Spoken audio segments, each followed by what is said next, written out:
وأصحابه أجمعين. اللهم إنك عفو تحب العفو فاعف عنا. اللهم إنك عفو تحب العفو فاعف عنا. اللهم إنك عفو تحب العفو فاعف عنا. اللهم ارحمنا بالقرآن واجعله لنا إماما ونورا وهدى ورحمة. اللهم ذكرنا منه ما نسينا وعلمنا منه ما جهلنا وارزقنا تلاوته آناء الليل وأطراف النهار واجعله لنا حجة يا رب العالمين. آمين آمين يا رب العالمين. Terima kasih kepada kakanda yang dikasihi Al-Fadilah Ustazah. Sebab dah lama sangat kan ya uruskan apa kuliah ilmu, dah boleh jadi ustazah dah sebenarnya. Al-Fadilah ya, kakanda Hajah Salwa. Seterusnya seluruh jawatankuasa Biro Muslimah Masjid Al-Falah, para asatizah, ibu-ibu, bapa-bapa, tuan-tuan, puan-puan, adik-adik, anak-anak yang dikasihi sekalian. Assalamualaikum warahmatullahi wabarakatuh. Apa khabar semua? Baik ya, Alhamdulillah, Alhamdulillah. Masya Allah, subhanallah, tuan-tuan dan puan-puan sekalian, pada pagi yang penuh barakah ini, dalam satu suasana yang menjadi gelombang dan fenomena kepada kita semua pada hari ini, rata-rata menyebut tentang nuzul Al-Quran. Bahkan hari ini juga ya, ceramah kita adalah ceramah khas tentang nuzul Al-Quran. Ustazah tidak cukup persediaan pun ya, asalnya tajuk lain. Ya, tajuk bagi pada Kak Salwa. Macam mana Kak Salwa? Puas fikir dah tajuk tu. Jangan berpaling lagi tajuk dia. Nak bunyi macam nasyid dah tu, ya. Tapi kemudiannya dapat poster, okey, ceramah nuzul Quran, baik, tajuk tu simpan dulu untuk tahun depan. Dan hari ini insya-Allah kita akan berbicara tentang nuzul Al-Quran, tentang mukjizat kubra yang telah pun berada di tengah-tengah kita. Sahabat-sahabat sekalian, semoga Allah memudahkan tujuan ustazah, objektif pada kuliah yang ustazah nak sampaikan ini. Ni kalau cikgu-cikgu memang kena macam tu lah ya. Dia kena cakap lepas kuliah, lepas kelas, apa yang pelajar dapat. Itu memang cikgu memang macam tu ya. Jadi ustazah juga meletakkan sahabat-sahabat. Ustazah berharap insya-Allah, wallahul musta'an, selepas kuliah ini ada sesuatu yang kita harus lakukan. Ustazah berharap mudah-mudahan kuliah ini memberikan kesedaran kepada kita semua, khususnya kepada ibu bapa, untuk anak-anak dan keluarga yang kita cintai. Subhanallah, tuan puan sekalian, dengan Al-Quran keluarga kita akan bahagia.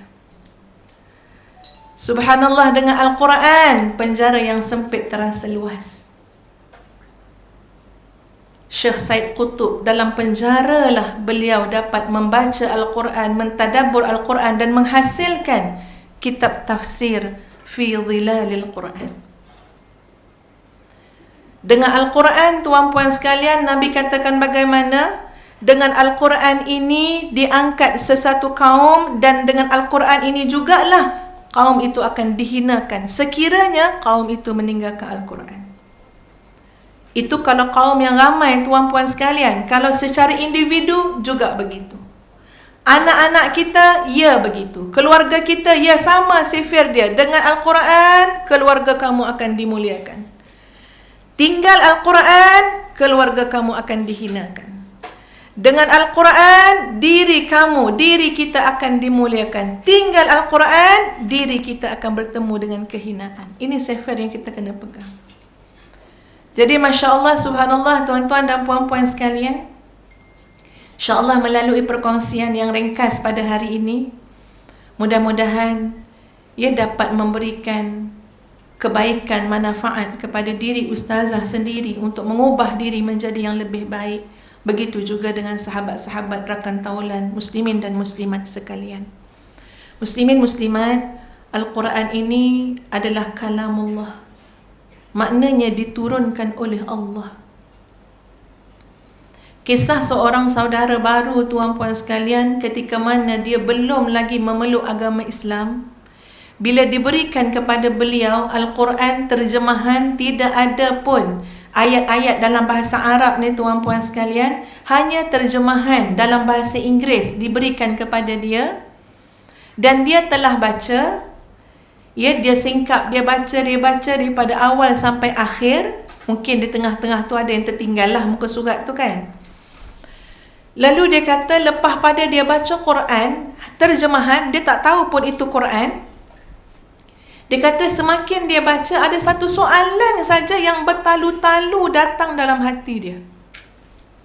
Apa saja ayat yang dia baca, soalan itulah yang akan datang. Sampai dia bersegera bertemu dengan sahabat dia yang bagi dia Al-Quran tu. Apa soalan dia, tuan-puan sekalian? Soalannya ialah, siapa yang bercakap ni dan dia cakap dengan siapa? Orang tak Islam, tuan-puan, belum Islam waktu tu. Dia cuma tengok terjemahan, dia bertemu dalam terjemahan. Katakanlah. Dia bertemu dalam terjemahan perintah-perintah yang kena dilaksanakan, dan juga dalam terjemahan dia bertemu dengan larangan-larangan yang kena dijauhi. Lalu sepanjang dia baca, itulah soalan yang timbul. Apa dia? Siapa yang bercakap dan dia cakap dengan siapa? Tuan-puan sekalian, ustazah yang mendengar cerita tu, terpinga-pinga, tuan-puan sekalian. Ya Allah, ya Tuhan, itu adalah soalan yang datang daripada naluri. Muslimin muslimat, naluri. Takkan kita baca Quran 10 tahun tak pernah terasa Quran ini adalah yang bercakap dengan kita siapa? Allah. Allah bercakap dengan siapa? Dengan saya, dengan aku, dengan kita. Siapa yang baca? Allah bercakap dengan dia.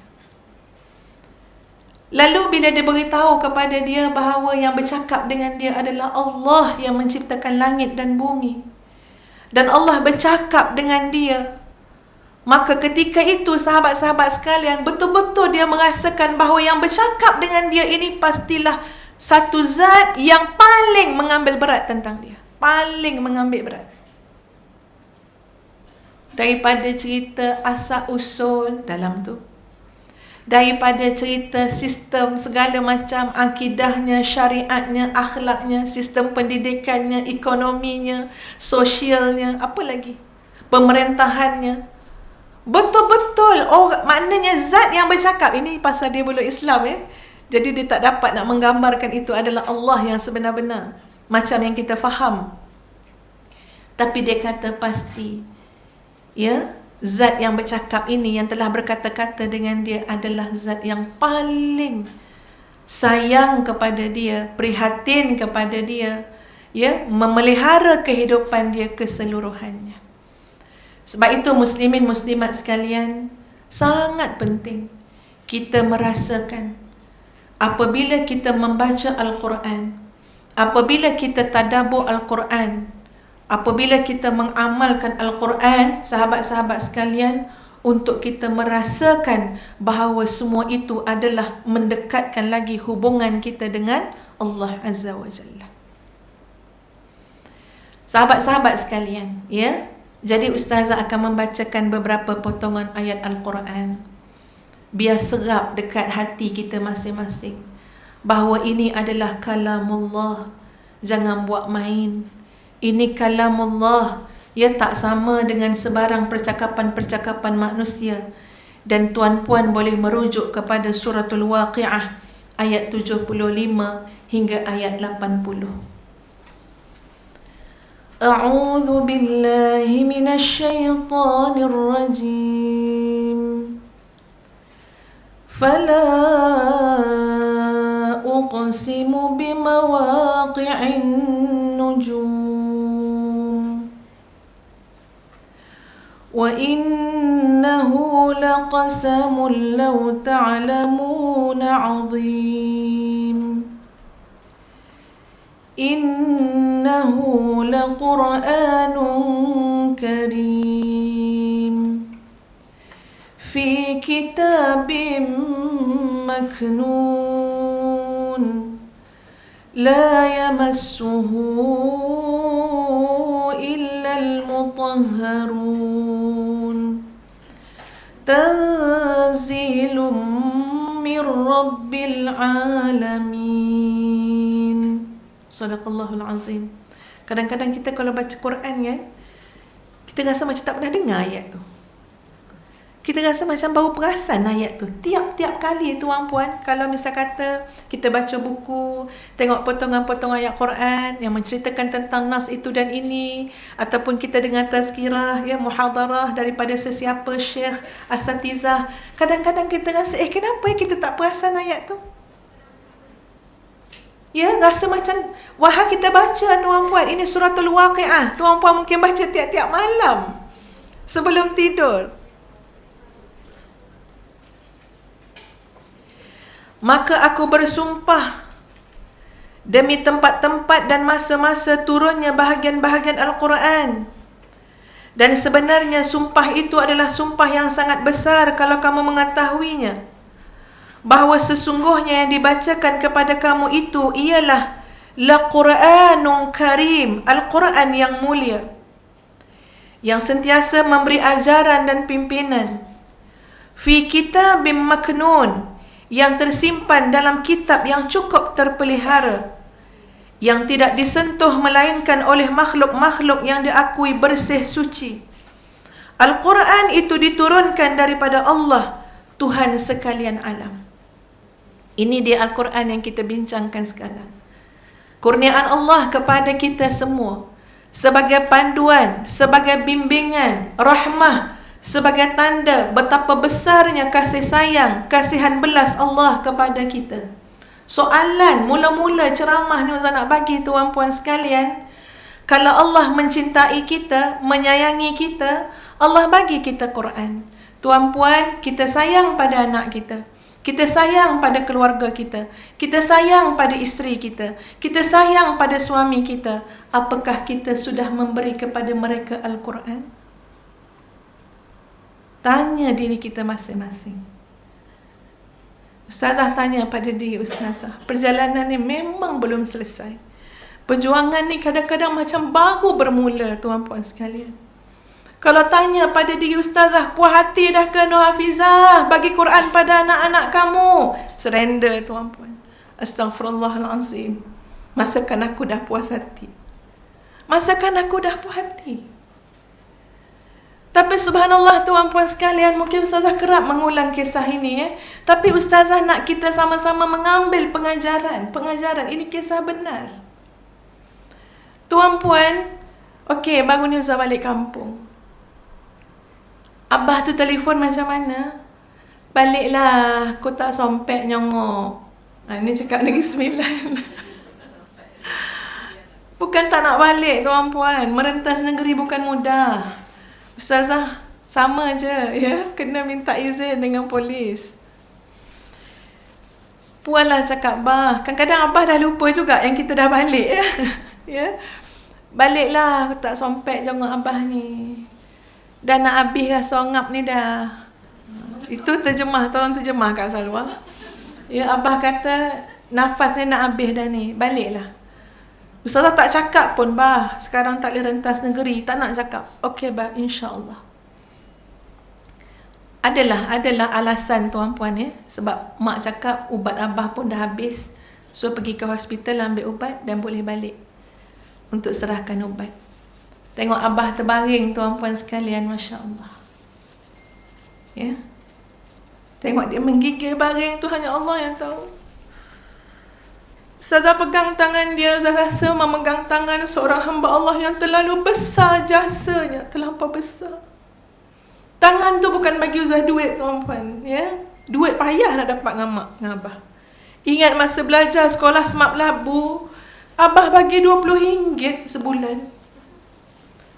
RM20 tuan puan, sangat sikit.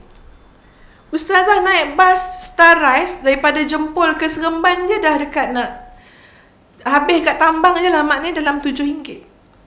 Cuba kira RM20 tolak 7 berapa? 13. Nak beli pula Eversoft. Ingat tak Eversoft? Sama lah lebih kurang umur. Siapa ingat Eversoft yang hijau tu kan? Pencuci muka Eversoft. Tengok kawan pakai Eversoft, kita pun nak lah juga Eversoft. Ya, maknanya soft forever. Eversoft. Beli tu pun dekat RM7.9, dekat RM8, tak RM8.9 ke. Habis atas jalan tuan-puan, ustazah ingat ustazah pernah menangis tepi jalan dekat depan rumah tu sebab terasa abah kau dokut. Kedokut betul abah ni. RM20 dia bagi. Abah kata apa? InsyaAllah cukup. Sekolah tu semua dia bagi kau makan. Sekolah asrama penuh. Tak ada kebuluh kat sekolah tu dah. RM20 ni baki simpan. Subhanallah. Menangis tepi jalan kau dokut abah ni. Tuan-puan, ustazah terlampau suka orang jual candy malam-malam lepas prep. Ada satu makcik datang jual candy kat Semak Labu malam-malam. Hanya tengok tuan-puan, hanya tengok. Kawan pernah bagi rasa sedapnya. Nak beli, duit dah tak ada. Nak tunggu sebulan. Tangan yang Ustazah pegang tu bukan tangan memewahkan Ustazah dengan harta benda. Tak ada apa tuan-puan. Sungguh, tak ada bagi rumah ke, tak ada. Ada bagi tanah pusaka. Tanah pusaka syarat dia tak boleh jual. Tengok je lah tanah tu. Tak ada apa. Sungguh saya kata, ni dah sampai akhir dah. Mak abah dah urus semua harta-harta dah. Tak ada bagi mewah pada anak. Tak ada bagi rumah, tak ada bagi apa. Tapi jasa tangan tu terlampau besar. Sebab dia bagi anak dia Quran, tuan-puan. Sungguh, ustazah bukan dapat daripada luar semata-mata, tapi daripada awal pembinaan. Dua orang hamba Allah ni, mak dengan abah. Mak bagi Quran, abah bagi bahasa Arab. Itu betul-betul. Dan perkara ini malah Kak Long dulu, arwah Kak Long kata, "Dek, kau dapat lebih, dek. Kau dapat lebih." Tak ada Kak Long, sama je. Tak, adik dapat lebih. Sebab apa? Sebab abah yang ajar awak bahasa Arab. Tuan-puan sekalian, bila pegang tangan tu, tengok tubuh yang sedang ya, tidur baring ya, sebab penat, tak terdaya. Memang ya Allah ya Tuhan, inilah ya Allah orang yang tak memewahkan anak, bukan bagi anak harta benda, tapi dia bagi dua perkara yang takkan dapat ustazah balas tuan-puan. Kuncinya adalah Al-Quran dan bahasa Arab. Al-Quran dan bahasa Arab. Anak ustazah lepas SPM, tengah pening-pening kepala nak ambil bidang apa, puas pujuk, ambil dah hafazan Quran. Adalah macam-macam alasan. Pergilah Jordan, ada juga pandangan dia. Lalu saya kata tak apa, dia ambillah bidang apa pun yang baik-baik. Umi berikan kebebasan, tapi satu benda je Umi minta. Antara dua kena pilih. Walaupun ambil bidang apa pun, tapi usahakanlah antara dua apa dia? Sama ada hafaz Al-Quran ataupun mahir bahasa Arab. Antara duanya tuan-puan sekalian, dia akan bawa juga kita pada Quran, insya-Allah. Kalaupun tak hafaz Quran tapi faham bahasa Arab, itu tujuan kita nak faham Al-Quran, insya-Allah akan bawa kita untuk mencintai kalamullah. Muslimin muslimat sekalian, ingatlah kalau tuan-puan benar-benar mencintai keluarga kita, ya, kita semua cinta anak kita. Pandang balik ni kan, pandang mata anak kita ya, sahabat-sahabat semua. Tengok dari jauh pun tak apalah. Kalau anak tu dah besar, dia tak nak dah kena pandang mata kan, ya. Anak kita dah umur 40, pandang dari jauh. Ya, ngintai dia masa dia makan. Intai je. Apalah yang mak bagi kat kau sebenarnya? Apalah yang mak dah bagi kat kamu? Tuan-puan sekalian, siapa bagi Al-Quran, insya-Allah itu jalan kemuliaan. Dan inilah yang kita katakan apa? Ya, kita kata Quran itu diturunkan. Tengok, daripada satu peringkat kepada satu peringkat. Kenapa sampai kita terhenti? Kenapa tak kita turunkan pada anak-anak kita? Kenapa tak turun pada cucu cicit kita? Kenapa kita letakkan impian dunia terlalu besar kepada anak-anak ini sampai penat dia nak menjayakan impian mak ayah dia? Tapi kita tak perasan tuan-puan, kesungguhan kita tak kita berikan untuk anak kita itu mendapat Al-Quran. Sebab itu sahabat-sahabat sekalian, Masya Allah, Subhanallah, ya, bila diberikan dua tadi, Al-Quran dengan bahasa Arab, bagi ustazah itu satu nikmat yang kalau ustazah dah dapat, tuan-puan sekalian, macam mana nak bagi anak juga dapat benda yang sama? Itu adalah sesuatu yang saya fikirkan daripada dulu sampai hari ini. Tak pernah berhenti. Tak pernah berhenti. Baik, kita mungkin boleh kata, oh, anak kita dah besar. Anak kita dah besar, payah dah. Tuan-puan sekalian, seorang wanita bernama Ummu Muhammad. Ustazah ada bawa buku dia, tapi buku tu dalam kereta. Seorang wanita bernama Ummu Muhammad, tuan-puan sekalian, menghafaz Al-Quran.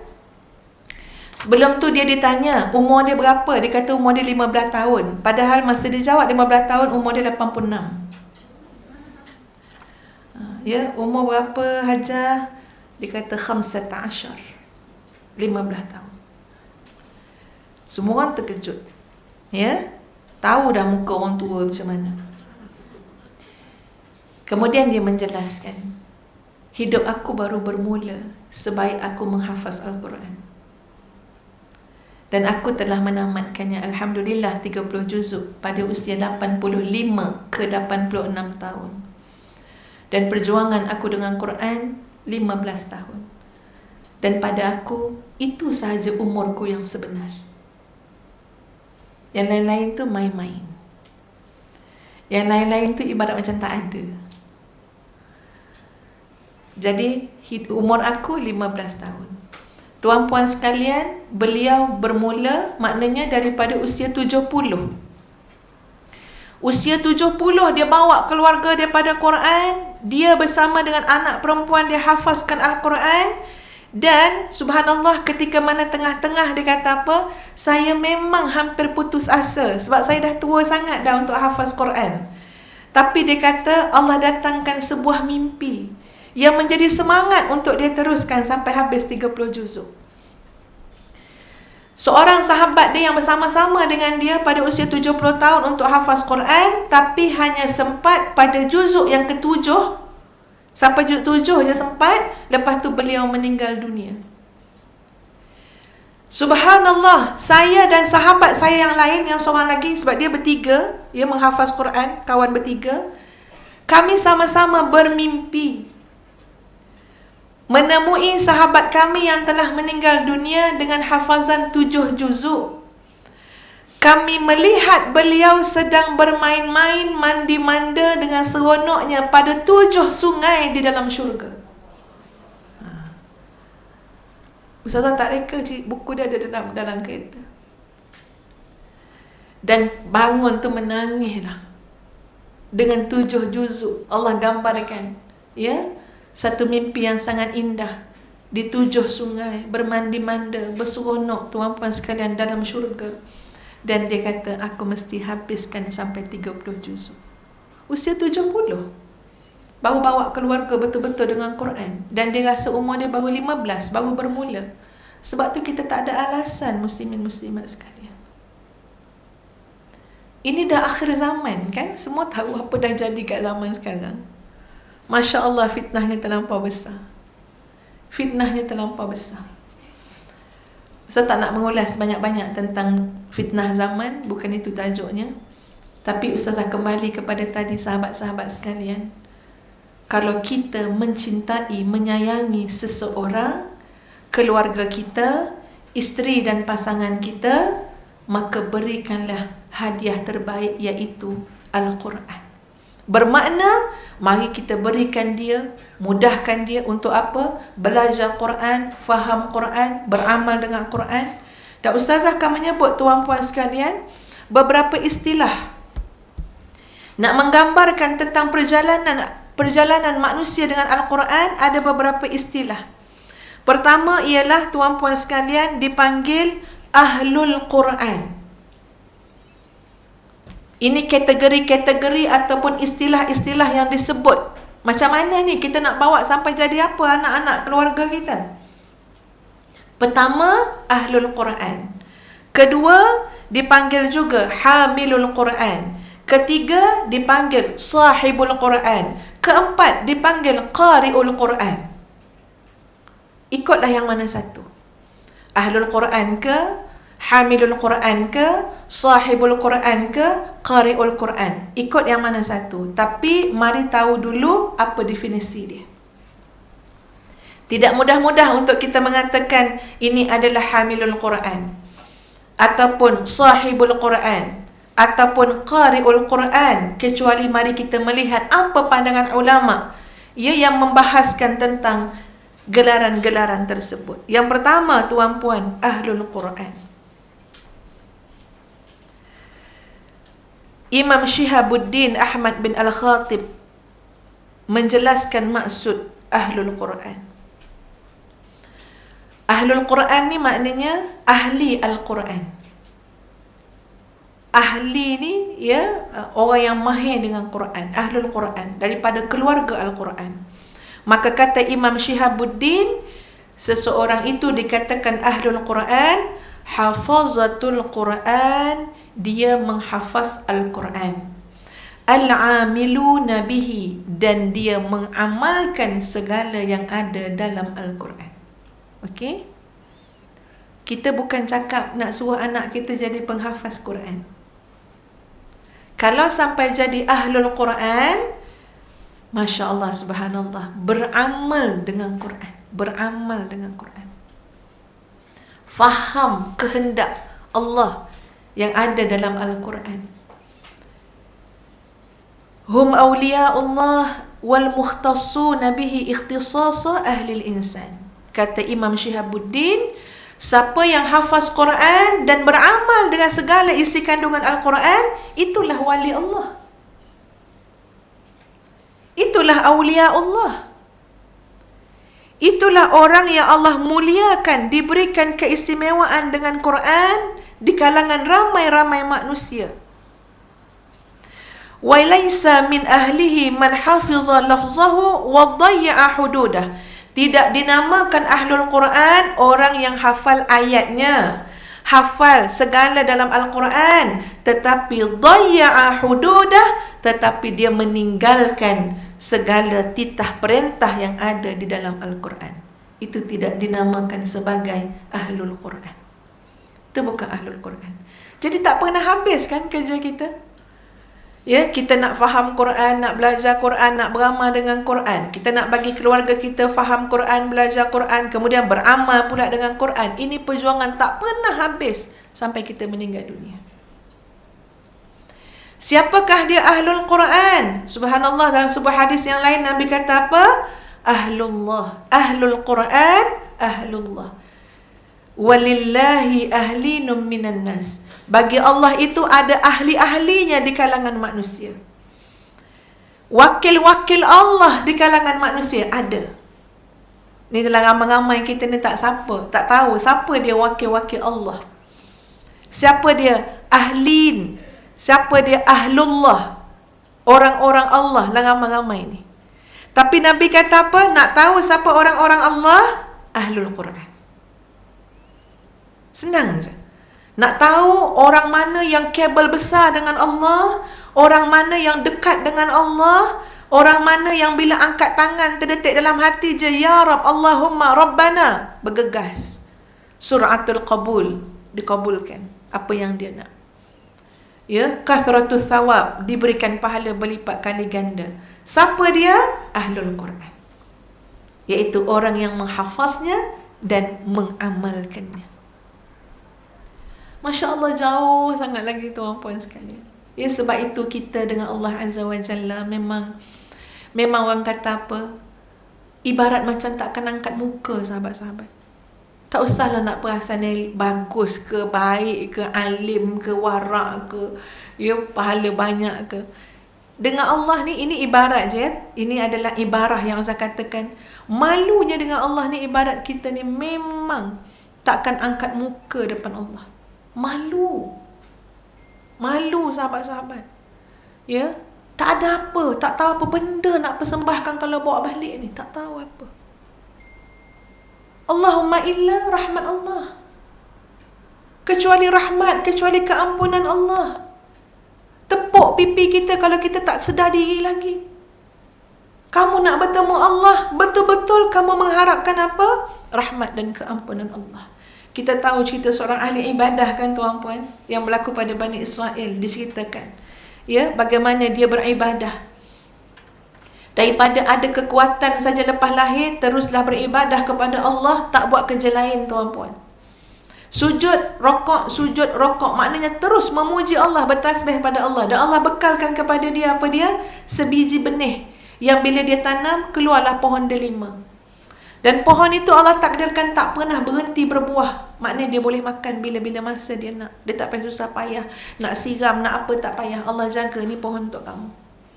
Kamu ibadah saja pagi, petang, siang, malam. Dan bila dia meninggal dunia tuan-puan sekalian, ya Allah katakan kepada dia, okey, pilihan untuk kamu, sebab kamu memang boleh masuk syurga. Aku nak masukkan kamu syurga. Tapi nak bagi jugalah sebab tu. Ya, jadi pilihan pertama, kamu masuk syurga ni kerana seluruh amal ibadah yang kamu lakukan sepanjang hayat kamu. Itu satu pilihan. Ya, senang nak jawab lah kan, ya, masuk syurga sebab apa? Ibadah sepanjang usia, tak ada berhenti. Dan pilihan yang kedua, kamu masuk syurga kerana keampunan Allah dan rahmat Allah. Laki-laki ni berfikir, kalau kerana keampunan Allah, bukannya aku ada buat dosa yang banyak. Bukan ada buat dosa, aku ahli ibadah. Seumur hayat tuan-puan, istiqamah dalam ibadah. Kenapa aku nak pilih kerana keampunan Allah? Ya, logiknya pun begitu. Sebab bukan ada dosa pun. Kalau aku masuk kerana amal ibadah aku yang lama, yang panjang tu, mungkin berlipat kali ganda lagi keistimewaan yang aku dapat dalam syurga. Bukan sikit aku ibadah. Lalu bila dia menghitungnya tuan-puan sekalian, diakhiri dengan apa? Ya Allah, saya memilih masuk syurga, sandarannya adalah amalan saya, ibadah saya. Bukan sikit saya ibadah. Seluruh hayat saya memuji Allah.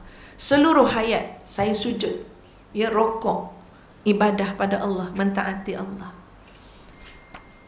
Lalu dikatakan kepada orang ini, ahli ibadah ini, kalau dengan itulah pilihan kamu, setelah dihitung-hitung, maka nampaknya kamu terhalang. Sebab seluruh amalan yang kamu lakukan, sujud yang kamu lakukan sepanjang hayat kamu, belumlah boleh membayar sebutir biji mata yang Allah berikan kepada kamu, yang dengannya kamu boleh melihat alam ciptaan Allah, sehingga kamu boleh memuji Allah. Bukan sepasang mata ya tuan-puan, sebiji, sebelah mata. Kalau nak diperhitungkan, sebab kamu pun menghitung-hitung juga, kamu pun berkira-kira juga, kamu hitung pasal agak kamu dah hitung siap-siap lah ibadah, semayang apa segala macam, okeylah, sebelah mata je. Kamu pertaruhkanlah apa lagi? Apa lagi? Pertaruhkan apa lagi untuk yang lain-lain daripada nikmat yang telah kamu nikmati semasa hidup kamu di dunia. Belum lagi cerita nak beli syurga dengan amalan kamu. Jadi tuan-puan sekalian, kita dah lah memang tidak beribadah seumur hayat. Ya, tak sama macam ahli ibadah tu. Jadi memang dalam jiwa kita apa dia? Ya, ketika mana kita rasa, ya Allah banyaknya kekhilafan aku, ya Allah kelalaian aku, ya Allah aku terabai anak-anak aku, keluarga aku, tanam ya dalam hati kita. Allah kurniakan nikmat sebesar-besarnya, pergantungan kita apa dia? Kepada rahmat dan keampunan Allah. Itu jalan keluar dia tuan-puan sekalian. Sebab ada orang ahli ibadah tapi tak bergantung pada rahmat Allah pun tak ke mana-mana. Allah Maha Pengasih, Allah Maha Penyayang. Jalan keluar dia untuk kita semua pada hari ini, mungkin yang terfikir, ya Allah apa aku dah buat pada anak-anak aku, ya Allah apa sangatlah usaha pada keluarga aku. Jalan keluar yang paling awal tuan-puan ialah bergantunglah dengan rahmat dan keampunan Allah. InsyaAllah Allah akan permudahkan urusan kita, insyaAllah. Sahabat-sahabat yang dikasihi sekalian, Al-Quran daripada hadis Nabi SAW menyatakan begini, an Abdullah bin Buraidah al-Aslami an abihi radhiyallahu anhu qala Rasulullah SAW, Nabi telah bersabda, man qara'a al-Qur'ana barang siapa yang membaca Al-Quran, wa ta'allamahu, dan dia belajar Al-Quran, wa amila bihi, dan dia beramal dengan Al-Quran. Macam mana masa depan dia? Kalau dia baca Quran, belajar Quran, dan beramal dengan isi kandungan Al-Quran, masa depan dia ke hari kiamat nanti, ulbisa yaumal qiyamati tajam min nur, maka dia akan dipakaikan pada hari kiamat nanti, sahabat-sahabat sekalian, mahkota daripada cahaya. Daw'uhu mithlu daw'i syamsi, mahkota yang dipakaikan di atas kepala pembaca Quran yang beramal dengan Quran tadi, cahaya dia tuan-puan seperti mana cahaya matahari, terang benderang. Wa yuksa walidayhi, tak cukup dengan itu, dipanggil ibu bapa dia untuk dipakaikan hullatani la yaqumu bihimad dunya. Siapa ni mak dia ni? Mana ayah dia ni? Mari, anak kamu pembaca Quran, anak kamu pengamal Quran, anak kamu belajar Quran. Kiamat nanti Allah panggil mak bapak dia, nak bagi apa? Yuksa walidayhi hullatan, nak dipakaikan dengan segala perhiasan kemewahan. La yaqumu bihimad dunya, yang tidak pernah dipakaikan pada siapa pun di dunia. Gambaran dua orang ini adalah ibu bapa kepada anak ahlul Quran. Fayaqulan, sampai terpinga-pingalah mak ayah ni akhirat besok bertanya, bima kasaina, dengan apa ni? Kenapa kami dipakaikan sebegini hebat perhiasan ini?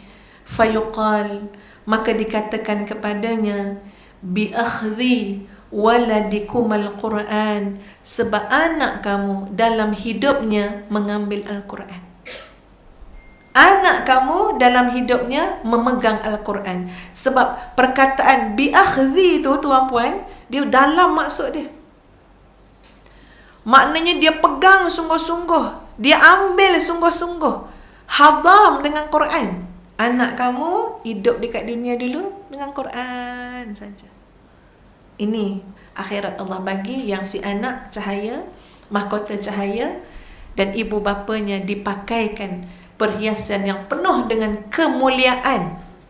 Bukan kemewahan, kemuliaan daripada Allah Azza wa Jalla, kerana anak-anak tadi ya menjadi ahlul Quran.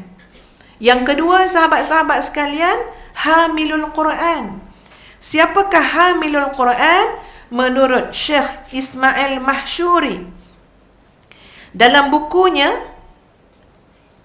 yang bertajuk maksudnya Fadilat Membaca dan Menghafaz Al-Quran, dia menjelaskan hamilul Quran ialah seseorang yang mampu memahami makna ayat-ayat Al-Quran, mengetahui hukum hakam Al-Quran, dan mengamalkan isi kandungannya. Ustazah nak tekankan tuan-puan, tak ada yang kita gelar-gelar orang yang nama macam-macam, qari Quran lah, hafiz Quran lah, sahib Quran lah, ahlul Quran lah, kecuali syarat dia mestilah mengamalkan Quran. Bukan ngapal saja. Jauh lagi tu. Baik, sebut sahibul Quran. Kata Abdul Aziz bin Abdul Rauf dalam buku kajiannya, tuan-puan sekalian, definisi sahibul Quran ialah orang yang menghafaz semua ayat-ayat Al-Quran atau sebahagiannya. Dia memberikan masanya untuk membaca, mentadabbur, mengamalkan isi kandungan Al-Quran, serta berakhlak sesuai dengan akhlak Al-Quran. Huwa sahibul Quran. Dialah sahib Quran. Itu macam Quran bergerak. Nak tahu Quran cakap macam mana pasal akhlak? Tengok dia. Nak tahu Quran cakap macam mana pasal berbakti pada mak ayah? Tengok dia. Macam mana dia berbakti dengan mak ayah dia. Tuan-puan sekalian, Masya Allah, tengok akhlak. Tengok akhlak. Tengok akhlak kita dan anak-anak kita, keluarga kita. Ya? Kadang-kadang kita puas fikir, apa yang tak kena ya? Macam mana nak suruh, nak didik ya? Anak-anak ni supaya halus akhlak dengan mak ayah. Dengan mak ayah ni kena halus akhlak. Dia bukan akhlak biasa, sahabat-sahabat, bukan akhlak biasa. Siapa yang ajar akhlak Quran, akhlak halus dengan mak ayah ni? Al-Quran. Wakhfid lahuma janahadh dhulli minar rahmah. Macam tu sekali ayat Quran. Bercakap tu sampai bombastik. Bila nak cakap tentang macam mana kamu nak buat dengan mak ayah kamu ni, depan tu mak ayah kamu, macam mana kamu nak santuni mak ayah kamu ni, sampai tahap Quran cakap macam mana? Wakhfid lahuma janahadzul. Allah cakap pasal kepak, sayap. Apa maksud ayat tu? Kalau tengok dari segi literal, dari segi bahasa betul-betul, maksud dia apa? Rendahkanlah sayap. Wakhfid lahuma janahadzul. Guna pakailah sayap kehinaan, sayap merendah diri di hadapan mak bapak kamu. Masya Allah. Seolah-olah kalau sebelum depan mak bapak tak payah pakailah sayap tu lagi. Tapi sebaik saja kita dengan mak ayah, mana sayap tu? Ambil sayap tu, pakai sayap apa? Rendah diri dengan mak ayah. Wakhfid lahuma janahadzulli minar rahmah. Dan juga kasih pada mak ayah, kasihan belas pada mak ayah.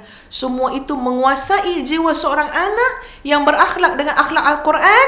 Bila mana dengan mak ayah, tuan-puan. Siapa yang ajar tu? Quran. Al-Quran yang ajar. Wallahu ta'ala a'lam. Tak tahulah sahabat-sahabat ya. Maknanya kita tu kena terus memberikan penekanan kepada anak-anak kita dengan cara fahamkan mereka dengan ayat-ayat Quran. Ayat yang menyebut wa qadha rabbuka alla ta'budu illa iyyah wa bil walidaini ihsana. Kita akan bertemu dalam beberapa potongan ayat Quran bila Allah menyebut tentang tauhid, jangan syirikkan Allah, diikuti langsung dengan mak bapak kamu. Kena ihsan. Kena buat baik. Maknanya Masya Allah. Ya. Itu dua benda yang berbeza kan? Tapi dekat. Ya, seolah-olah menjadi hak yang sepatutnya bagi orang yang benar-benar beriman kepada Allah, mentauhidkan Allah, tidak mensyirikkan Allah, ialah dia menyempurnakan dirinya dengan apa? Jaga hak kedua ibu bapa kita. Lembut dengan mak ayah. Hikmah dengan mak ayah. Tak adalah cerita-cerita mak ayah makan hati berulam jantung ni, sahabat-sahabat. Ya, berapa ramai mak-mak ya yang bercakap dengan ustazah. Ustazah sampai berdoa, ya Allah, janganlah kau ambil jangan kau pakailah ya Allah apa yang terasa di hati ni. Sampai terpaksa cakap macam tu. Sebab hati tu memang terasa, nak buat macam mana? Memang terasa. Ya, sampai terpaksa ngadu dengan Allah, wahai Allah, sebenarnya aku ni lemah hati. Sebab tak nak nyalahkan anak, tuan-puan. Ya, tak nak kita mengakui bahawa aku adalah seorang ibu yang memang sudah terluka hati dengan anak-anak. Tak nak. Sebab kita tahu kesian anak kita nanti. Terpaksa, wahai Allah, aku terluka, tapi sebab aku ni lemah jiwa, ya Allah. Belum apa-apa pun, anak tu baik lagi, insya-Allah boleh berubah tu. Ini sahabat-sahabat adalah cara ustazah munajat dengan Allah juga dalam bab-bab ni. Ya, dalam bab-bab ni memang, ya Allah, kalau ada terdetik kat hati, yalah kadang-kadang terasa, tapi tak adalah, itu hati lemah je, ya Allah. Hati aku yang lemah. Jangan kau ambil kira. Rabbana la tu'akhizna. Jangan kau ambil kira, ya Allah. Bagilah yang terbaik pada anak-anak ni. Fa innahum la ya'lamun. Mereka belum faham. Mereka belum tahu. Akhlak. Ini sahibul Quran. Sebab itu tuan-puan sekalian, sampai kecil hati seorang anak ustazah kecil hati. Dan ustazah minta maaf dah dengan dia. Hari itu adalah hari dia hafaz 30 juzuk semua. Itu hari dia. Dia hafizah Quran. Hari itu dia hafaz. Masya Allah, ramai sangat orang ucapkan tahniah, macam-macam lah.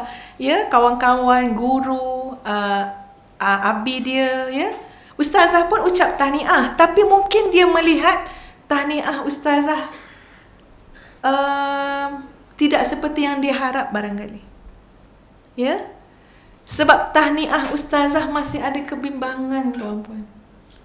Tapi ustazah minta maaf dengan dia, ya. Maknanya kita pun tak prepare elok-elok muka macam mana apa semua masa ucap tahniah. Ya. Sebab bercampur, sebab kita faham benda-benda ni, tuan-puan, ya. Maknanya apa? Bila Ustazah salam dia, peluk dia, dia kata Alhamdulillah, Umi besar hati, syukur pada Allah. Tapi ayat Ustazah hujungnya adalah, tapi perjalanan kita baru bermula. Jadi lepas tu, dia sampai kecil hati menangis, tuan-puan, menangis.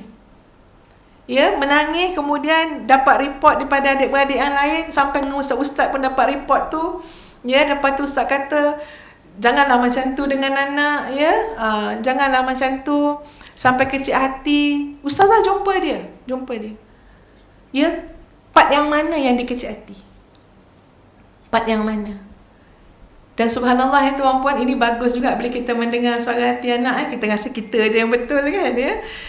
Mungkin tuan-puan tak terfikir juga apa yang anak akan jawab. Jadi kita sambung tahun depan insya-Allah. Okey. Ini masya-Allah ya, hidup ni memang saling belajar. Kita sebagai mak pun belajar, semua belajar. Masya-Allah, subhanallah. Bila saya kata dengan dia, kenapa nangis kan ya? Kata khabarnya macam mengajuk dengan Umi. Yang mana yang tak betul yang Umi cakap, ya, yang berasa hati. Ustazah pun cakap lah, bila dia kata, yelah Umi kata baru bermula. Ustazah pun cakap dengan dia, beria-ria lah. Memang baru bermula lah, begitu begini. Macam cakap dengan perempuan lah. Cuma tak ada mic je. Ya, cakap. Tapi subhanallah, tiba-tiba anak tu pegang kuat tangan Ustazah. Dia kata apa? Umi, lelah menghafaz Quran pun tak habis lagi. Terdiam Ustazah tuan-puan. Umi, lelah menghafaz Quran pun tak habis lagi. Sabarlah dulu Umi. Waktu tu saya kata apa? Wahai Allah, aku banyak belajar daripada anak-anak. Banyaknya kita rasa kita betul kan cakap macam tu kan. Sekarang kita dengar anak kita meluah. Kita hafaz Quran tak? Tak. Kita tahu tak macam mana susahnya untuk menghafaz 30 juzuk tu? Berapa banyak dia struggle, berendam air mata, ingat harapan mak ayah. Anak-anak kita sama macam kita lah tuan-puan. Kita masa umur dia apa kita buat? Suruh baca Quran pun lari, bukan suruh hafal Quran. Masya Allah, subhanallah. Kenapa dia berasa hati? Sebab bagi dia, lelah menghafal tak habis lagi Umi. Tiba-tiba Umi cakap, semua ni baru nak bermula. Jadi maknanya memang peninglah kepala anak tu. Salah peluk dia, minta maaf. Sahabat-sahabat yang dikasihi sekalian, ya, ini adalah gambaran kepada sahibul Quran, iaitu anak-anak kita semua berakhlak dengan akhlak Quran. Jadi memang ya Allah nak kena faham lagi, nak kena belajar lagi. Dan buat dengan nikmat. Dengan Quran ni semuanya nikmat. Walaupun kita kata sukar ke, payah ke, tapi semuanya diganti oleh Allah dengan kenikmatan. Tak ada yang rugi tuan-puan sekalian. Masya Allah, subhanallah. Kan kita tahu bagaimana orang yang baca Quran. Ustaz ada catat kat sini tuan-puan sekalian. Ya, satu hadis Nabi SAW yang menjelaskan tentang keutamaan orang yang baca Quran. An Aisyah qalat, qala Rasulullah sallallahu alaihi wasallam, al-mahiru bil Quran ma'a safaratil kiramil bararah, walladhi yaqra'ul Quran wa yatata'ta'u fihi wa huwa alaihi syaqun lahu ajran. Siapa yang mahir sangat dengan Quran, dia itu akan bersama dengan as-safaratul kiramul bararah. Apa dia as-safaratul kiramul bararah? Bersama mengembara menuju keindahan dan kenikmatan dengan beberapa riwayat yang disebut. Pertama, dengan para malaikat. Orang mahir dengan Quran. Jadi kena hargailah ya, siapa yang Allah berikan kemahiran dengan Quran, hargai. Besar tu nikmat tu. Boleh bersama dengan para malaikat, gambaran tu. Boleh bersama dengan para anbiya. Ada yang mengatakan tak, bukan malaikat saja, dengan para anbiya. Subhanallah, tuan-puan sekalian. Ya, tak ada yang akan jadi Nabi pun. Nabi kita Muhammad SAW adalah khatimul anbiya wal mursalin. Tapi kita nak mencapai kemuliaan, ketinggian tuan-puan sekalian dengan Al-Quran. Sehingga akan disebut bersama dengan safaratil kiramil bararah. dengan Quran. Dan ada yang menyebut dengan para salihin, dengan para kebaikan, dengan segala benda-benda yang baik. Allah dekatkan dengan segala kebaikan. Wallahu a'lam. Tapi gambarannya adalah bersama-sama dengan golongan yang diberikan kemuliaan dan keistimewaan oleh Allah Azza wa Jalla. Siapa dia? Mahir dengan Quran. Ahlul Quran, hamilul Quran, sahibul Quran. Baik, yang keempat, tuan-puan sekalian, qari'ul Quran. Macam mana fahaman kita terhadap qari'ul Quran? Kalau cakap bahasa Melayu, qari' ni apa? Pembaca Quran. Bila kita baca Quran, dipanggillah kita qari'ul Quran. Tapi mari kita ketahui bahawa istilah itu sangat bermakna. Qari'ul Quran menurut Syekh Muhammad Idris Abdul Rauf Al-Marbawi dalam kitabnya Bahrul Mazi menerangkan bahawa orang yang dikatakan qari'ul Quran itu ialah orang yang Al-Quran berada di dalam dadanya dengan cukup lancar pada lidahnya disebabkan dia membacanya berulang-ulang kali. Maka orang yang beramal dengan mengulangi membaca Al-Quran yang telah lancar itu dengan amalannya ialah orang yang mendapat darjat yang tinggi di sisi Allah Azza wa Jalla di negeri akhir. Itulah yang layak dipanggil qari'ul Quran, yang hidupnya mengulang-ulang baca Quran. Bukan tunggu Ramadan saja. Ya, bukan juga generasi yang kalau tak disuruh tak baca. Mengulang-ulang. Ambil berat dengan Quran, ambil faham makna Quran. 2-3 hari lepas, tuan-puan sekalian, ustazah memang agak rasa yelah, alhamdulillah ya, bila kita tengok sesuatu kita belajar kan ya. Okey, Dr. Azhar beritahu, dia kata insya-Allah habis nanti COVID pandemik ni, antara tempat utama beliau nak bawa ustazah pergi. Siapa nak ikut? Ya, tempat utama lepas pandemik lah insya-Allah ya. Tempat pertama nak bawa ustazah pergi ialah dekat Pesantren Al-Fattah di Jawa Timur. Siapa yang dah pergi? Pesantren Al-Fattah di Jawa Timur. Saya kata kenapa? Ya? Nak bawa ustazah melihat perkampungan Al-Quran. Kenapa kata perkampungan Al-Quran? Sebab pelajar di sana 18,000 orang. Subhanallah, tak tergambar kita ya. So mana sekolah 18,000 orang belajar? Ustazah jaga 180 orang pun. La ilaha illallah. Tak tahu nak cakap lah ya. Macam-macam berbau-bau perasaan tu. Takut, bimbang, sedih, harap. Memang dengan Allah lah kita kena bergantung. 18,000 nak jaga macam mana? Sampai terfikir tuan-puan, ini kan Quran, bukan kamu yang jaga. Allah jaga. Allah tahu siapa yang akan jadi ahli-ahlinya. Allah akan jaga. Jangan tinggalkan Allah. Bergantung dengan Allah. Jangan hanya mengandalkan kononnya kita yang jaga budak-budak hafaz Quran, tak. Gantung dengan Allah. Yang itu 18,000 tuan-puan sekalian. Dan di sana sudah diangkat menjadi Darul Hadis, tempat pendidikan menghafaz hadis. Kenapa tidak menghafaz Quran? Ustaz tanya ustaz. Sebab jawapannya kerana semua sudah hafaz Quran. Jadi nak buat apa cakap pasal hafaz Quran lagi? Dia dah naik lagi satu dah. Apa dia? Menghafaz hadis. Dan ada 2 orang kalau tak silap saya daripada pelajar kat sana yang telah menghafaz 25,000 hadis dengan riwayat-riwayatnya. An tu kita boleh ingat, tapi nama lepas an tu tak ingat.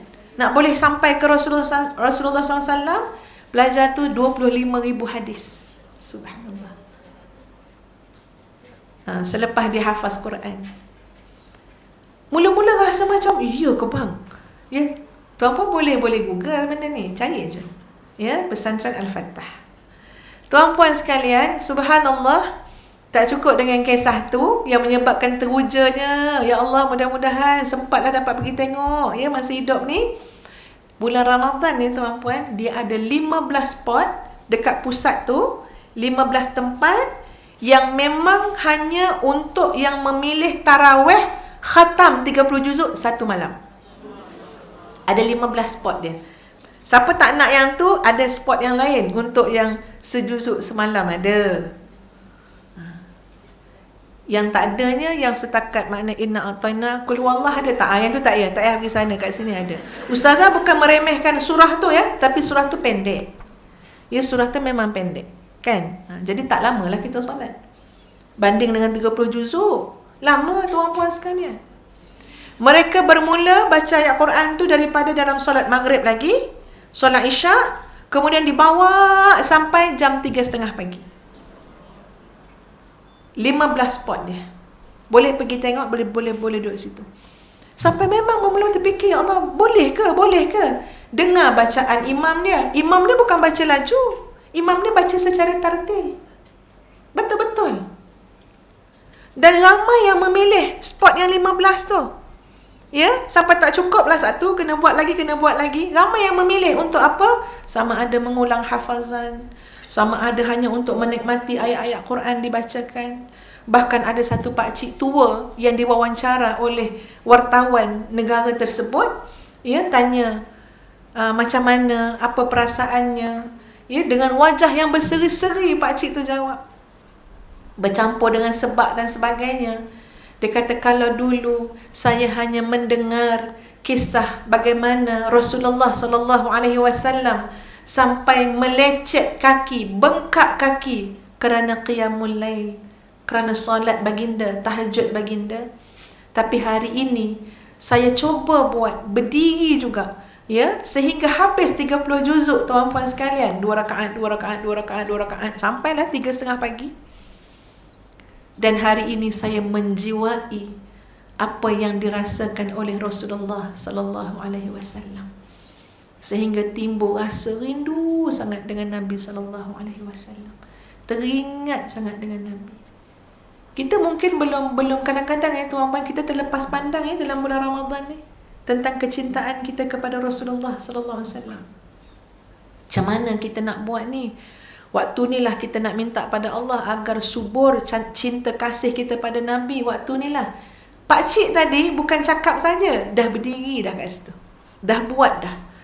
Dan dia kata memang boleh bengkak sendi ni, memang boleh bengkak kaki kat sendi tu, ya, boleh bengkak, berdiri lama, sujud lama, semua lama. 30 juzuk satu malam. Masya Allah, subhanallah. Adalah niat dalam hati ustazah, ya, rasa nak merasa. Cakap dengan ustaz, bang, kita buat je lah kat tahfiz kita, bang, 30 juzuk. Ustaz kata boleh, tapi kena letak 10 ambulan kat depan tu. Takut yang mula-mula naik ambulan tu ustazah lah, kan, ya. Kan, yalah, sebab kita ya Allah, ya Tuhan, ya, kita tahu kan tuan-puan, kita belum pergi sampai tahap tu, ya. Tapi kita cuba, insya-Allah tak ada yang mustahil. Orang lain boleh buat, insya-Allah. Masya-Allah, subhanallah tuan-puan. Kalau tengok dalam internet, ya, kalau dalam YouTube tu, 18,000 orang tu kalau bergerak nak pergi masuk kat masjid ke apa, terlampau ramai, ya Allah, ya Tuhan, seramai-ramainya tuan-puan sekalian. Tempat yang sangat luas, ya. Masya Allah, subhanallah. Dengan Al-Quran tuan-puan sekalian, ini yang dikatakan qari'ul Quran, mengulang. Ya, dengan Quran baru panggil qari'ul Quran.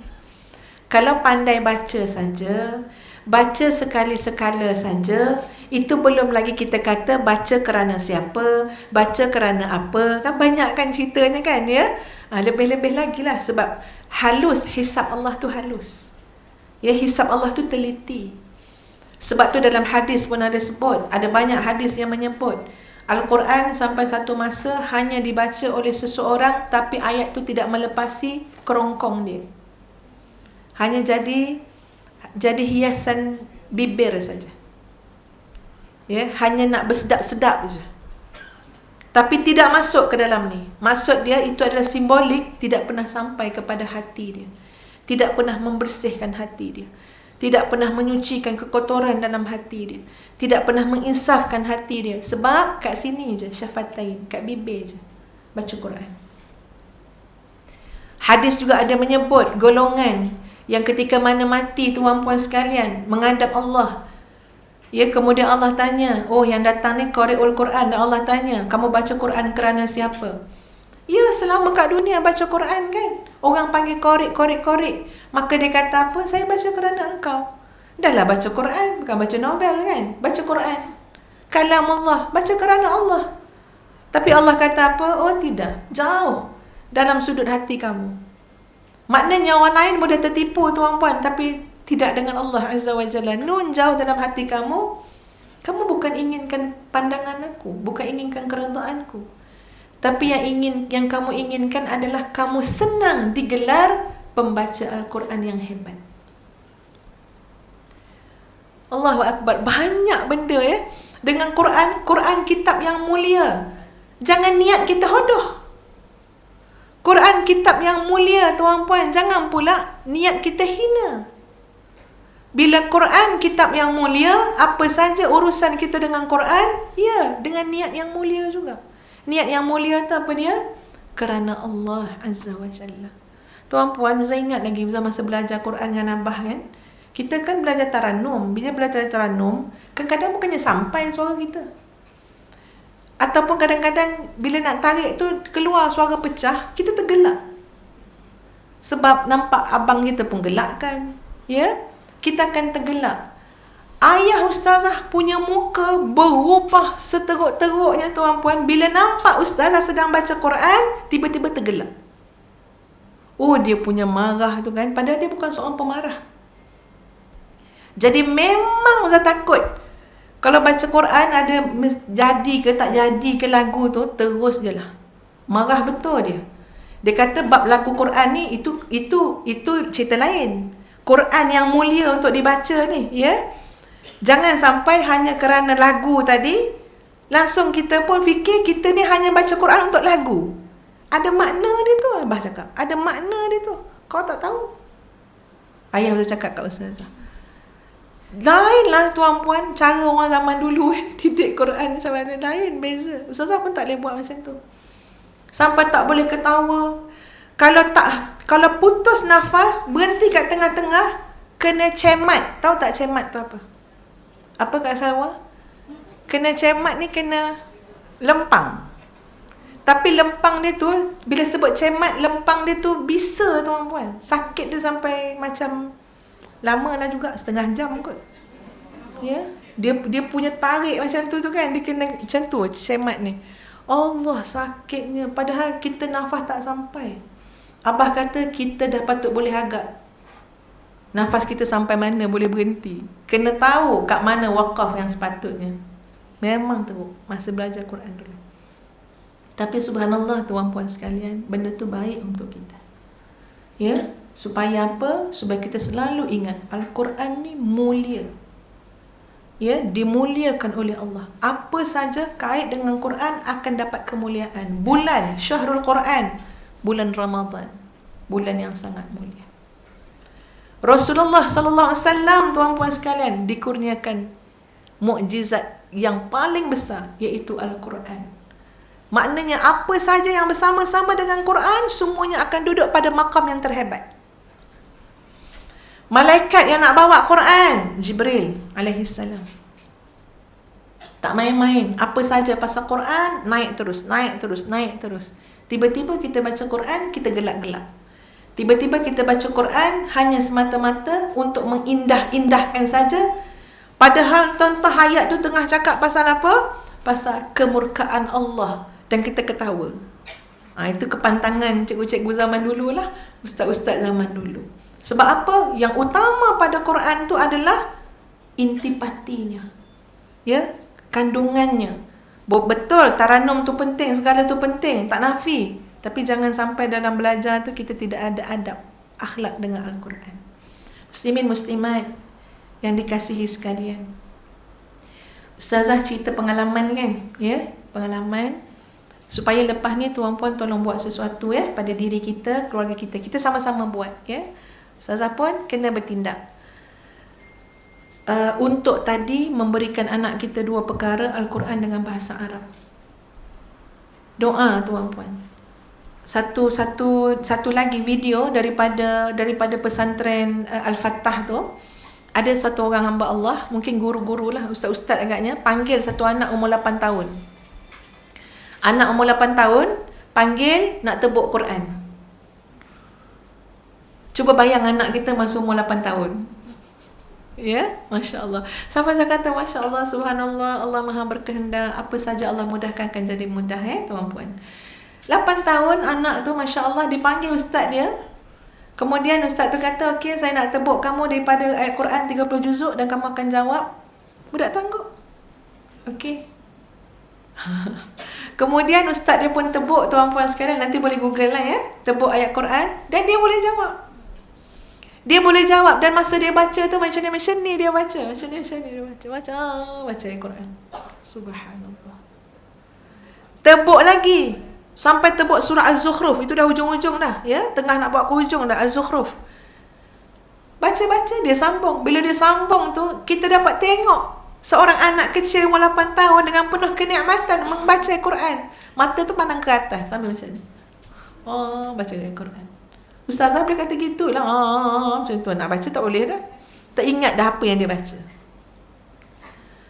Dan dia baca dengan suara yang Masya Allah, Subhanallah, tuan-puan sekalian. Sedap sangat. Lunak. Tak ada masalah pada tajwid. Tak ada masalah pada makhraj. Umur 8 tahun. Tak ada masalah. Subhanallah. Ustazah tengok tu tengah malam, 11 lebih kat pukul 12. Menitik air mata. Menitik air mata. Dalam hati tu kata apa ya tuan-puan? Wahai Allah, Kau Maha berkuasa atas segala-galanya.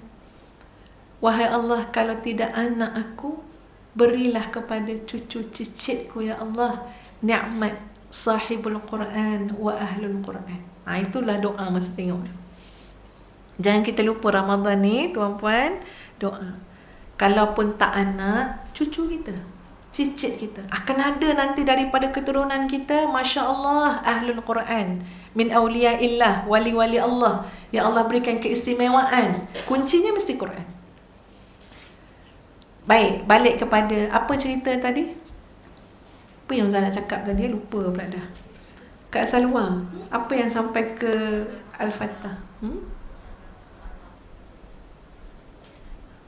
Tadi Ustaz katakan, ya, apa saja yang dengan Quran akan dimuliakan oleh Allah Azza wa Jalla. Okey, Ustazah nak kongsikan ya tuan-puan sekalian,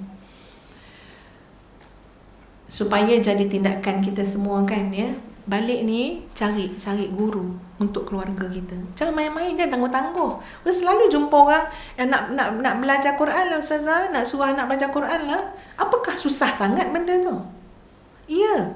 Kadang-kadang Ustazah ada jumpa tak orang yang boleh ajar? Dia kata boleh, insya-Allah Ustazah boleh bagi. Ustazah nak gambarkan tuan-puan, jangan jadikan benda tu complicated sangat. Sebenarnya senang je. Asalkan kita berkehendak sungguh-sungguh, jangan tangguh. Ya, jangan tangguh. Okey, berapa ramai pelajar-pelajar hafiz Quran, yang pandai baca Quran, mahir Quran, ambil, santuni mereka dengan baik. Tolong ajar anak saya. Tolong ajar keluarga saya. Tolong ajar saya sekali sebagai mak ayah. Ya, untuk belajar. Kita mulakan belajar dulu tuan-puan. Jangan tangguh-tangguh masa berjalan. Dan itulah dia. Ya, wa alqa ma'adhirah. Suka bagi alasan. Kita bagi alasan dah sampai 30 tahun. Anak kita dah jadi buluh.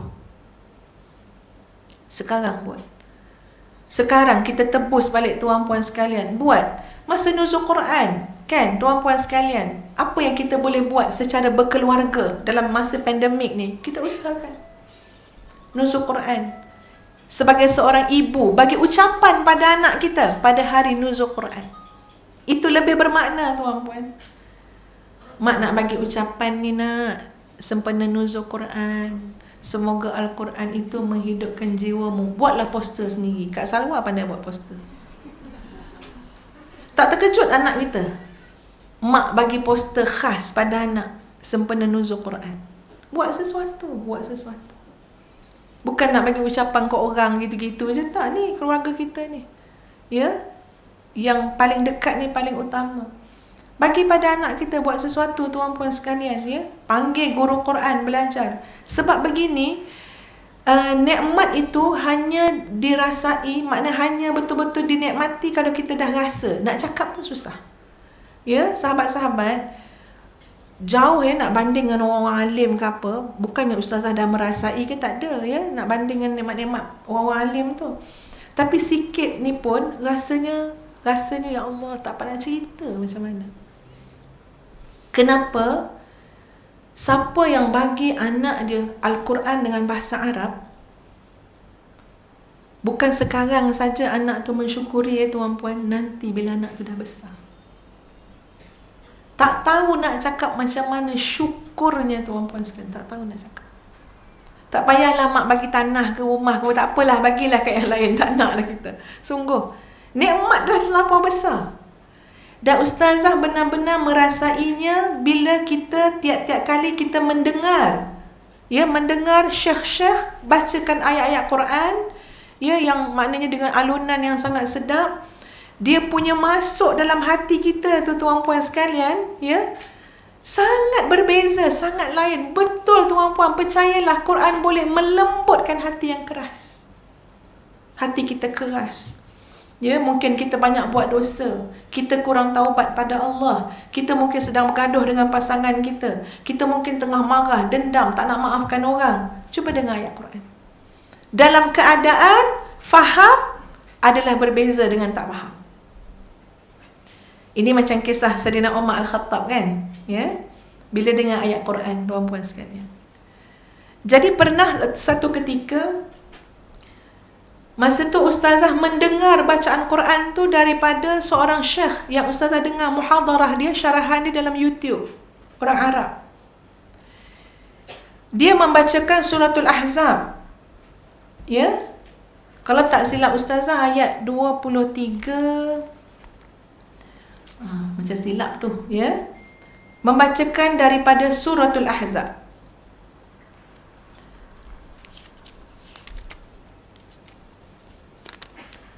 Ayat yang ke-28.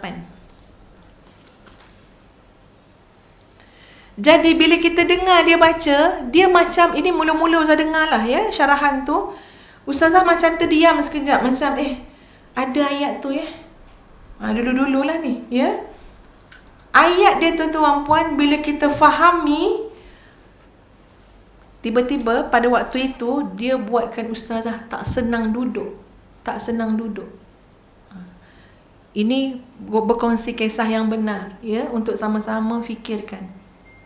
Ayatnya berbunyi, A'udzu billahi minasy syaithanir rajim. Ya ayyuhan nabi, wahai nabi, qul li azwajik, katakanlah kepada isteri-isteri kamu, in kuntunna turidnal hayatad dunya wa zinataha, sekiranya yang kamu inginkan dalam hidup ini adalah dunia dan segala perhiasannya, fata'alaina umatti'kunna wa usarrihkunna sarahan jamila, maka mari sini aku berikan kamu mut'ah, iaitu pemberian yang bermaksud apa? Usarrihkunna sarahan jamila, aku lepaskan kamu dengan cara yang baik. Ini perintah Allah kepada Rasulullah SAW untuk sampaikan kepada isteri-isteri baginda. In kuntunna turidna Allah wa rasulahu wad daral akhirah, tapi sekiranya yang kamu inginkan adalah keredaan Allah, Rasul dan hari akhirat, fa inna Allah a'adda lil muhsinati minkunna ajran 'azima, maka sesungguhnya Allah menyediakan untuk kalian pahala yang sangat besar. Lalu subhanallah tuan-puan sekalian, bila ditanyakan kepada Sayyidatuna Aisyah radhiyallahu anha ayat ni, sebab Allah perintah pada Nabi kan, Nabi tanya ke Aisyah, ya, dan Nabi telah menjelaskan kepada Aisyah supaya Aisyah fikir dululah nak jawab macam mana, sebab bukan calang-calang ya ayat ni ya. Hujung dia apa dia? Usarrihkunna sarahan jamila. Kalau pilihan kamu dunia, okey, berpisah. Sampaikan Nabi memberikan isyarat pada Sayyidatina Aisyah seolah-olah maknanya fikir dululah, tanya mak dulu. Bincang dengan mak dulu. Sebab kalau pisah, mana pulang baliklah pada mak ayah. Bincang dengan mak dulu. Apa jawab Aisyah? Pilihan ini aku tak perlu bincang dengan mak bapak aku. Pilihan yang Allah berikan ni aku tak perlu bincang dengan mak ayah aku. Aku memilih keredaan Allah. Aku memilih keredaan Rasul dan hari akhirat. Aku takkan pilih dunia dan segala perhiasannya, takkan. Lalu diikuti oleh isteri yang lain. Sahabat, apa yang Ustazah jadi terlalu, maknanya Ustazah kata tak senang duduk dengan ayat tu, daripada muhadarah ceramah Syekh Arab tu, Dr. Saleh Al-Mughamisi, bila dia tanya-tanya, dia huraikan, dia kata apa? Cuba kalian tanya diri kalian, keinginan kalian itu, ya, keinginan dalam hati kita ni terjelma bagaimana pada pandangan anak-anak kita. Yang itu memang menganga ustazah, tuan-puan sekalian. Kita ada keinginan, kita tak payah cakap dengan mulut. Kita tak payah cakap, mak nakkan keredaan Allah, takbir, tak payah. Ya, tak payah kata, mak nakkan keredaan Rasulullah SAW. Itu cakap mulut, tuan-puan. Siapa pun insya-Allah boleh cakap bisyafatain, dengan lidah, dengan bibir. Tapi soalannya ialah cara hidup kamu, gaya hidup kamu. Kamu mengajar anak kamu tentang dua keinginan tadi. Yang kamu inginkan dunia atau keredaan Allah. Anak kamu akan belajar daripada itu. Masa tu tuan-puan, ya Allah, ya Tuhan, baru nak bertanya pada diri, apa yang aku dah tunjuk ya pada anak-anak? Apa yang aku dah tunjuk pada anak-anak? Anak-anak ni tuan-puan lahir tak tahu apa-apa kan? La ta'lamuna syai'a, tak tahu apa-apa. Setiap nama benda itu dengan izin Allah, kita kan yang ajar dia. Cawan, kan? Ya, bag, apa lagi? Cermin mata, kita yang ajar. Jadi bila teringat, bila terfikir, ya Allah, ya Tuhan, apa ya, pandang balik apa yang aku telah ajar. Tiba-tiba kita rasa macam mungkin keliru anak-anak kita, keliru. Entahlah Umi tu, ceramah bunyi macam nak keredaan Allah. Rasanya lah macam tu. Sebab kita, tuan-puan sekalian, belum tentu yang kita cakap zahir sama dengan batin. Belum tentu. Sebab tu kita mohon, ya Allah, ya Tuhan, jadikanlah batinku lebih baik daripada zahirku. Jadikanlah batinku lebih baik daripada zahirku, ya Allah. Jadi waktu tu sahabat-sahabat, Ustazah rasa macam, ya Allah, apakah anak-anakku tidak jelas dengan pilihan ini? Sedangkan Allah mendidik Nabi SAW jelas, bagi settle, selesai dengan isteri-isteri, tanya pilihan tu apa, nak apa dalam hidup. Jadi Ustazah memang terasa macam ada berdosa dengan anak, rasa macam tak memberikan satu input yang jelas. Ya, kita tu macam keliru kan, ya.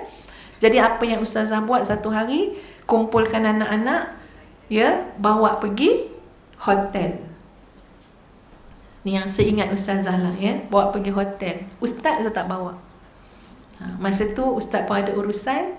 Jadi Ustaz pun mungkin ingatkan Ustazah saja nak bawa anak bercuti. Yang herannya hotel tu dengan rumah 10 minit je. Ya, kok kata pergi Langkawi lain cerita. Ini dah lama bukan masuk SOP, ya.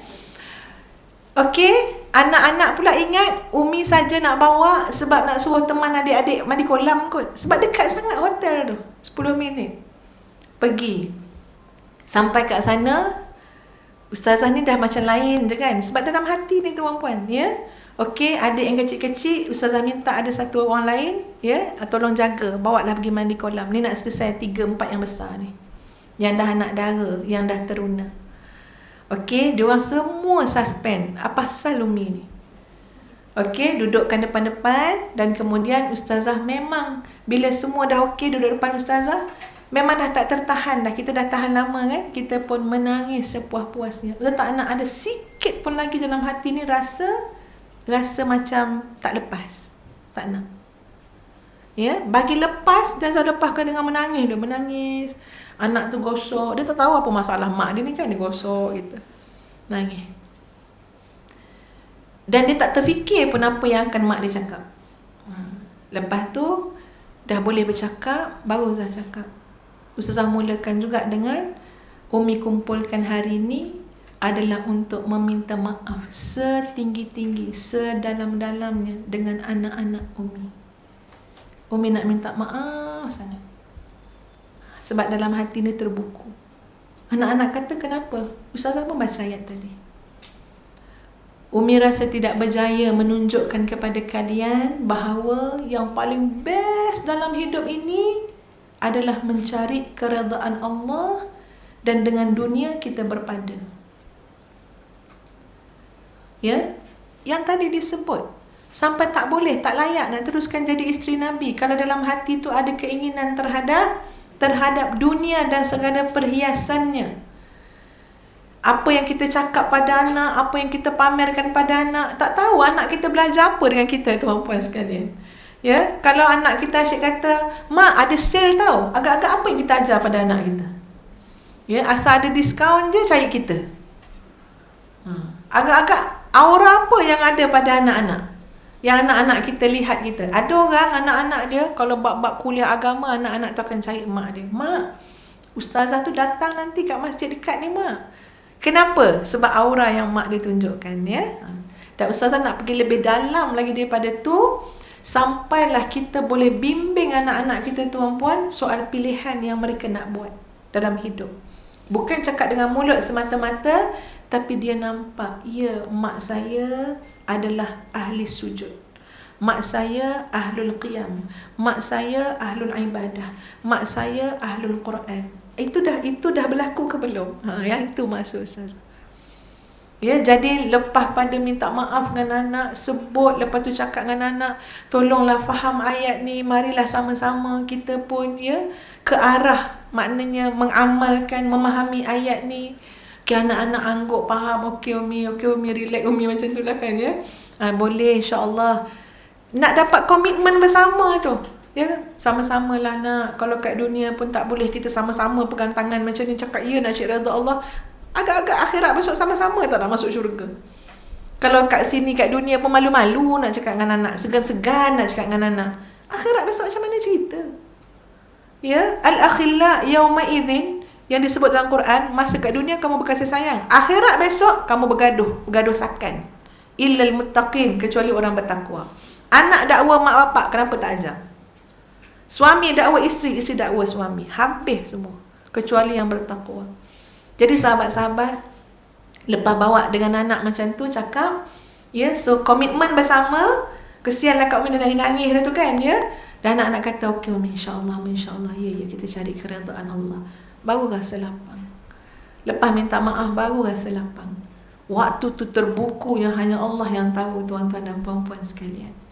Jadi, para muslimin muslimat yang dikasihi sekalian, nuzul Quran bukan semata-mata nak bercakap tentang, ya, bagaimana Quran diturunkan. Itu fakta, tuan-puan, ya, yang kita boleh belajar. Kalau diringkaskan fakta tu dalam selai 2 lembar muka surat je, berapa minit je boleh baca. Tapi kita jangan lupa, Quran diturunkan pada Nabi SAW, dan sekarang adalah proses Quran turun dalam hati kita, ya, menyentuh jiwa-jiwa kita. Kita mengamalkan Al-Quran, lalu kita turunkanlah Al-Quran tu pada anak-anak kita, keluarga kita, masyarakat kita. Dia tak terhenti setakat itu, tuan-puan sekalian. Kadang tak, kita hanya membaca fakta, sejarah bagaimana Al-Quran tu diturunkan. Ya, tapi dalam kehidupan kita seolah-olah terhenti sampai kat Nabi je. Ya, tak ada, tak masuk ayat tu dalam dada kita. Tak masuk ayat itu menjadi darah daging kita. Dan tidak menjadi keutamaan dalam hidup kita untuk menyampaikan Quran kepada anak-anak dan masyarakat. Itulah soalan, ya, yang ustazah tinggalkan. Tuan-puan jawablah dengan cara masing-masing. Yang penting mudah-mudahan kita buatlah sesuatu. Ya, syukurilah nikmat Al-Quran yang Allah jadikan panduan dalam kehidupan kita. Syifa'un lima fis sudur, penawar dalam apa jua bentuk kesakitan jiwa.